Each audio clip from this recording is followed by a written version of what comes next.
अभिषेक क्यों आता है?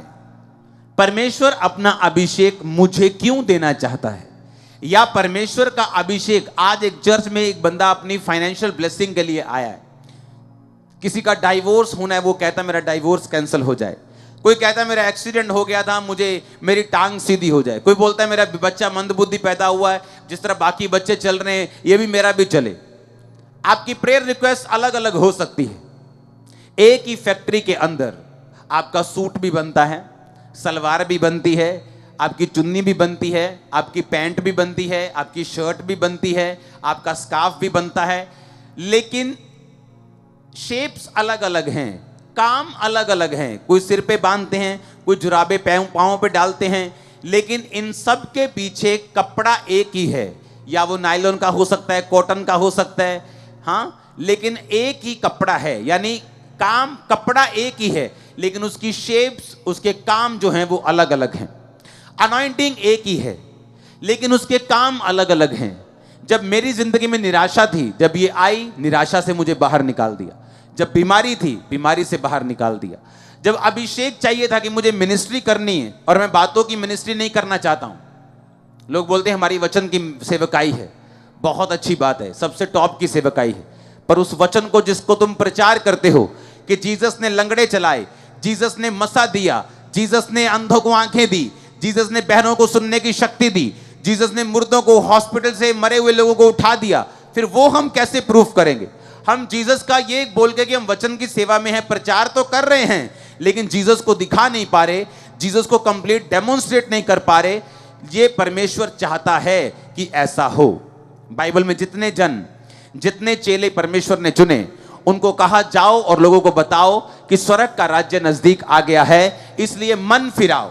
मन फिराने का मतलब है चेंज योर थिंकिंग।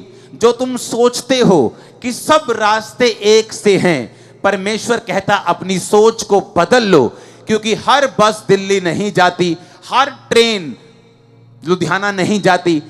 जिस जगह जाना है उस जगह की स्पेशल ट्रेन में, स्पेशल बस में, या गाड़ी वाले को स्पेशल बताना पड़ेगा कि मुझे उसी जगह जाना है।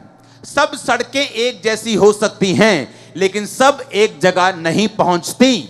इसलिए अगर मुझे स्वर्ग में जाना है तो परमेश्वर ने कहा स्वर्ग का एकमात्र द्वार मैं हूं, बिना मेरे, बिना जीसस क्राइस्ट के कोई भी स्वर्ग नहीं जा सकता, कोई भी पिता के पास नहीं जा सकता। परमेश्वर यीशु मसीह ने कहा गो और लोगों को बताओ, जाओ कि मन फिराओ, चेंज योर थिंकिंग, अपनी सोच को बदल लो, क्योंकि परमेश्वर का राज्य निकट आ गया। कहते वो उसका क्या मतलब है जी? प्रभु का राज निकट आ गया, क्या वर्ल्ड वॉर 3 हो जाएगी? क्या न्यूक्लियर युद्ध हो जाएगा? परमेश्वर का राज निकट आ गया तो क्या मुझे दर्शन आएगा? क्या मेरा सिर घूमेगा? प्रभु का राज निकट आएगा, क्या मतलब है?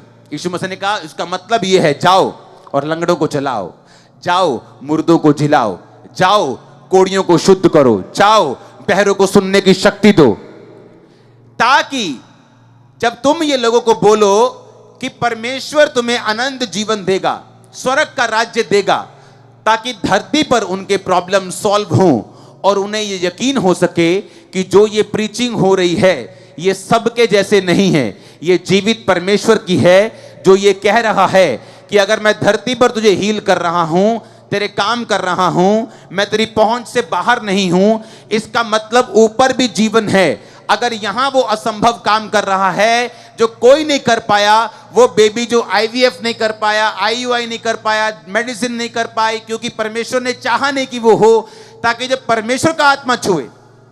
हमने सुनी थी टेस्टिमनी पिछले हफ्ते, सुनी कि नहीं? 19 साल से कोई बेबी नहीं, मेडिसिन के बाद चेंज, ओके, यहां मेडिसिन, कतर में मेडिसिन, फॉरेन में मेडिसिन, इलाज शुरू किया, बड़ा इलाज किया, दवाई चेंज की और बड़ा इलाज किया, आईयूआई, आईवीएफ सब फेल हो गया। क्या करें? चर्च के बारे में मालूम हुआ, एक दिन मन में परमेश्वर के आत्मा की सहायता से लोगों को आगे बुलाया कि बहनें आगे आ जाओ, ऑनलाइन देख रही, मैंने कहा 21 दिन फास्टिंग करनी है और ये चीजें, ये इंस्ट्रक्शन होंगी, इसे फॉलो करना है और 21 दिन बाद टेस्ट करना है। 19 साल बाद जब 21 फास्टिंग के साथ, इंस्ट्रक्शन के साथ चेक किया, राइट 21 दिन बाद प्रेग्नेंट, पूरे 9 महीने के बाद बेबी बॉय, और ये गवाही देने के लिए आई थी। सुनी कि नहीं सुनी? इसका मतलब क्या? इसका मतलब कि परमेश्वर मेरे असंभव काम कर सकता है, मुझे उसकी बात पर ध्यान देना है। वो कह रहा है कि मन फिराओ, चेलों को बोलो जाओ।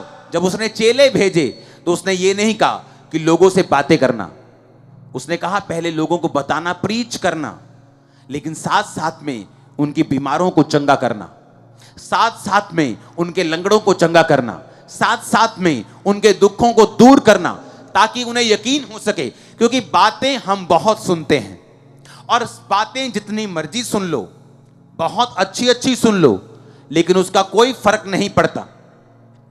उन सब चीजों का कोई फर्क नहीं, सब अच्छी अच्छी बातें करते हैं, लेकिन धरती पर काम कोई नहीं करता। अब हमें यह बात समझनी है कि जीसस क्राइस्ट ने जब अपने चेलों को भेजा कि मेरा प्रचार करो, तो उसने कहा मैं तुम्हें साइंस एंड वंडर्स के साथ भेजूंगा।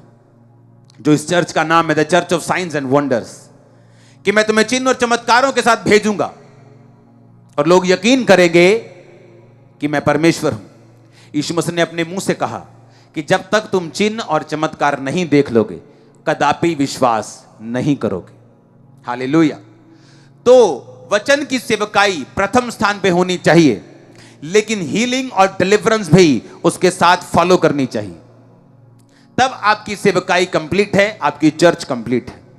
अब आपको यह बात मालूम होगी कि अगर यीशु मसीह ने अपने चेलों को भेजा, तो उसने सिर्फ बातों के साथ नहीं भेजा, उसने पावर के साथ भेजा, उसने अनॉइंटिंग के साथ भेजा।